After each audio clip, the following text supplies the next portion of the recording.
आज की fast paced digital economy में एक हिस्टोरिकल शिफ्ट हो रहा है। जरा सोचकर देखिए, बिना किसी कोडिंग या डिजाइन बैकग्राउंड के सिर्फ कुछ स्मार्ट एआई टूल्स के दम पर एक पूरी डिजिटल एम्पायर खड़ी करना, अब ये कोई साइंस फिक्शन नहीं रहा। इस एक्सप्लेनर में हम इसी रेवोल्यूशन को डिकोड करेंगे।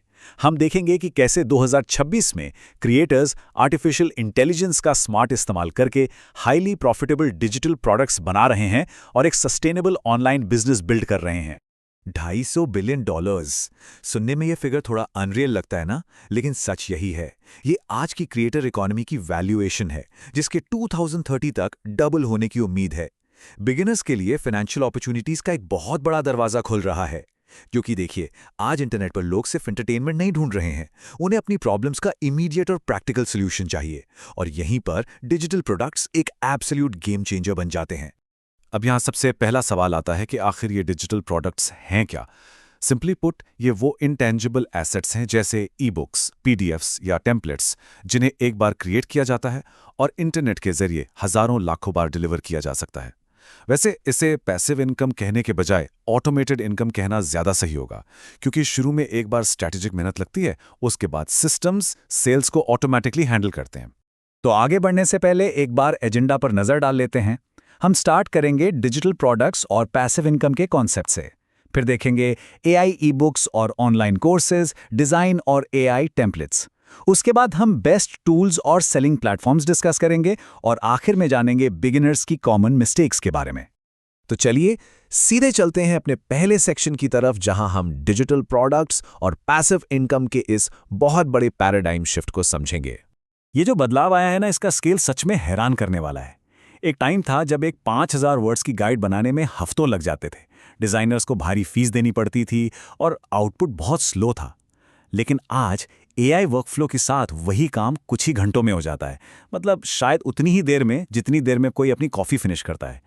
ओवरहेड कॉस्ट ना के बराबर हैं और स्केलिंग इतनी फास्ट कि एक अकेला बिगिनर भी बड़ी कंपनीज को सीधे टक्कर दे सकता है। लेकिन यहाँ एक कैच है। 2026 में डिजिटल प्रोडक्ट की वैल्यू सिर्फ इंफॉर्मेशन देने में नहीं बची है, बल्कि उसके इंप्लीमेंटेशन में है, क्योंकि जनरल इंफॉर्मेशन तो आज इंटरनेट पर फ्री में हर जगह अवेलेबल है। इसलिए सक्सेसफुल क्रिएटर्स अब सिर्फ कंटेंट क्रिएटर्स नहीं रहे, वो सॉल्यूशन आर्किटेक्ट्स बन चुके हैं।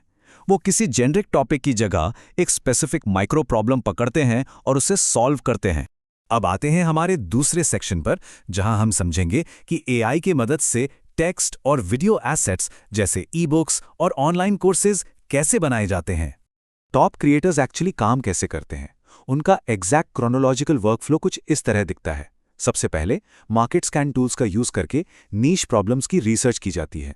फिर एआई का यूज करके एक सॉलिड आउटलाइन और फर्स्ट ड्राफ्ट जनरेट किया जाता है। लेकिन सबसे क्रूशियल है स्टेप 4, ह्यूमन एडिटिंग और डिजाइन। देखिए, एआई सिर्फ भारी काम कर सकता है, लेकिन उसमें रियल लाइफ एग्जाम्पल्स, सही टोन और ओरिजिनलिटी डालने का काम एक इंसान का ही होता है। वही किसी भी प्रोडक्ट को स्टैंड आउट करवाता है। अगर प्रोडक्ट आइडियाज की बात करें तो niche e books, AI voice over guides और स्किल बेस्ड कोर्सेज की डिमांड बहुत हाई है। और इन्हें सेल कहाँ करना है? गमरोड और शॉपिफाई जैसे प्लेटफॉर्म्स इसके लिए बेस्ट माने जाते हैं। एक बार जब प्रोडक्ट डिजिटल शेल्फ पर आ गया तो उसका अर्निंग पोटेंशियल वर्चुअली अनलिमिटेड हो जाता है। ये हाईली स्केलेबल मॉडल है। चलिए अब बात करते हैं तीसरे सेक्शन की, डिजाइन, आर्ट और एआई टेम्पलेट्स। ये विजुअल्स और प्रोडक्टिविटी सिस्टम्स की दुनिया है। आज के टाइम में किसी के पास सब कुछ जीरो से शुरू करने का टाइम नहीं है। लोग रेडीमेड सिस्टम्स चाहते हैं। इसीलिए कैनवा के सोशल मीडिया पैक्स, नोशन के एआई डैशबोर्ड्स, मिड जर्नी से बने हुए हाई क्वालिटी प्रिंटेबल्स और AI prompt libraries best sellers बन चुके हैं। ये ऐसे प्रोडक्ट्स हैं जो डायरेक्ट बायर्स का टाइम और एफर्ट बचाते हैं। इस सब के बीच एक बहुत ही इंपॉर्टेंट प्रॉफिटेबिलिटी फॉर्मूला है जो हर सक्सेसफुल क्रिएटर अपना रहा है। फॉर्मूला सिंपल है, नीश प्रॉब्लम को मल्टीप्लाई करें एआई एफिशिएंसी से और उसमें ऐड करें human insight.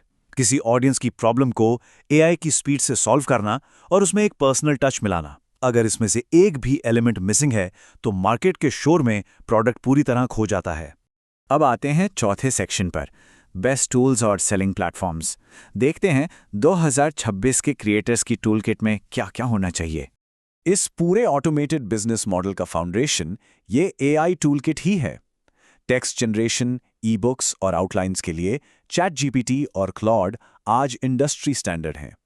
Visuals, cover art और टेम्पलेट्स के लिए मिडजर्नी और कैनवा AI का कॉम्बिनेशन बेस्ट काम करता है।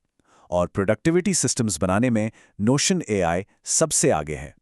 बेस्ट पार्ट ये है कि इन सभी टूल्स के स्टार्टिंग पॉइंट्स बिगिनर्स के लिए इजीली एक्सेसिबल हैं। टूल्स से प्रोडक्ट तो बन गया, लेकिन वो बिकेगा कहाँ? इसका भी एक पूरा इकोसिस्टम है। खुद की ब्रांडिंग चाहिए तो शॉपिफाई बेस्ट है। अगर मार्केटप्लेस का इनबिल्ट ट्रैफिक चाहिए तो एटसी एक बढ़िया ऑप्शन है। वायरल मार्केटिंग के लिए इंस्टाग्राम रील्स का यूज होता है और लॉन्ग टर्म ऑर्गेनिक सेल्स के लिए एसईओ ब्लॉगिंग की जाती है। ये सब मिलकर प्रोडक्ट पर कंटिन्यूअस ट्रैफिक लाते हैं। चलिए अब बढ़ते हैं आखिरी और सबसे इंपॉर्टेंट सेक्शन की तरफ, बिगिनर्स की कॉमन मिस्टेक्स। यहां हम कुछ जरूरी गार्डरेल्स और लीगल रियलिटीज पर बात करेंगे। नए क्रिएटर्स जो सबसे बड़ी गलती करते हैं वो है बिना एडिट किया हुआ रॉ AI फ्लफ बेचना। देखिए, बायर्स और सर्च इंजिन्स आज बहुत स्मार्ट है, वो इसे तुरंत पहचान लेते हैं। इसके अलावा ओवर सैचुरेटेड नीश में घुसना, मार्केटिंग को इग्नोर करना और एक ह्यूमन मोट यानी अपना यूनिक ह्यूमन टच ना होना, ये वो गलतियां हैं जिनसे हर हाल में बचना चाहिए। क्वालिटी के साथ साथ लीगल परिदृश्य भी तेजी से बदल रहा है। जैसे भारत सरकार के DPIIT का जेन AI और कॉपीराइट पर वर्किंग पेपर इस बात का प्रूफ है कि दुनिया भर की गवर्नमेंट्स अब AI ट्रेनिंग डेटा और कॉपीराइट्स को बहुत सीरियसली ले रही हैं। इसलिए प्योरली AI जनरेटेड कंटेंट पर रिलाई करना रिस्की हो सकता है। ह्यूमन ओरिजिनलिटी पहले से कहीं ज्यादा क्रिटिकल हो चुकी है। इस इवॉल्विंग कॉपीराइट फ्रेमवर्क में one nation one license, fair dealing debates और CRCAT जैसी कलेक्टिव एंटिटीज के जरिए रॉयल्टीज देने जैसे कॉन्सेप्ट्स पर चर्चा चल रही है। सीधी सी बात है, जैसे जैसे AI लॉज स्ट्रिक्ट होंगे, बिना ह्यूमन इंसाइट वाले कॉपी पेस्ट प्रोडक्ट्स बहुत बड़े लीगल रिस्क में पड़ जाएंगे। तो अब एक बहुत ही इंटरेस्टिंग सवाल उठता है, क्या क्रिएटर्स सच में एक सस्टेनेबल बिजनेस बिल्ड कर रहे हैं या फिर सिर्फ एक जेनेरिक कॉपी मशीन ऑपरेट कर रहे हैं? लॉन्ग टर्म सक्सेस सिर्फ मशीन को प्रॉम्प्ट देने में नहीं है, बल्कि मार्केट के इस शोर के बीच कुछ जेन्युइन और ओरिजिनल क्रिएट करने में है। और यही हमारा आज का फाइनल थॉट है। इंटरनेट पर वैसे ही बहुत शोर है, लोग और शोर नहीं चाहते। तो सोच कर देखिए, अगला डिजिटल प्रोडक्ट किस स्पेसिफिक और अर्जेंट प्रॉब्लम को सॉल्व करेगा। AI सिर्फ स्पीड दे सकता है, लेकिन उस डायरेक्शन का फैसला करना एक इंसान के हाथ में ही होता है। और इसी एक सवाल के जवाब में भविष्य के एक सक्सेसफुल डिजिटल एम्पायर का राज छिपा है।